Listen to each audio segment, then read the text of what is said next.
ஆனா விஜய் அவர்கள் மேல உங்களுக்கு எந்த ஒரு கோபமோ வருத்தமோ கிடையாது? எங்களுக்கு கோபமே கிடையாதுங்க சார். எல்லளவும் கிடையாதுங்க சார். இப்பனாலும் சார், எப்பனாலும் சார். அதே நம்பி இறந்துட்டேன்னு நான் சொல்றேன்லங்க சார். விஜய்க்காக இறந்துட்டேன்னு வச்சுக்கோங்க, அடுத்து நான் இருக்கேங்க சார். இன்னும் பயங்கரமா பொவரா இறங்கி வேலை செய்யணுங்க சார். அவ்வளவுதான். எங்களுக்கு எந்த வருத்தமும் கிடையாதுங்க சார். நாங்க யாரையுமே போய் இவ்வளவு கிட்டத்துல பார்க்கவே முடியாது. அந்த பேரை எங்க குடும்பத்துக்கு வாங்கி கொடுத்துருக்கான். என்ன அதுக்கு நாங்க நஷ்டா எங்க குழந்தைய கொடுத்துருக்கோம். யாருங்கம்மா? விஜய் வர வேணும். கோவம் இல்லைங்களா உங்களுக்கு? எங்க கோவம் இல்ல. என் பையன் போனாலும் போயிட்டு போறியா, எனக்கு பையன் மாதிரி என் பயலாட்டமே இருக்கிறாரு. ஆமா, தாய் கிழவி 20 லட்சம் வந்த உடனே மனசு மாறிட்டீங்களா? என் புள்ள போனாலும் பரவாயில்ல, விஜய் தான் வந்துட்டு விஜய் தான் வேணும்னு சொல்றீங்கல்ல.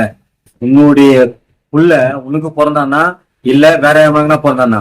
உனக்கு பிறந்திருந்தா நீ இப்படி பேச மாட்டேங்க.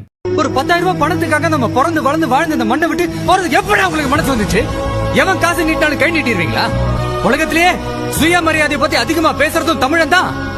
அது அடிக்கடி அசிங்கப்படுத்துறதும் தமிழன் தான். நாங்க என்னதான் பண்றது? அதான் தம்பி. இல்லனா வாழ முடியாதா? வாழணும்.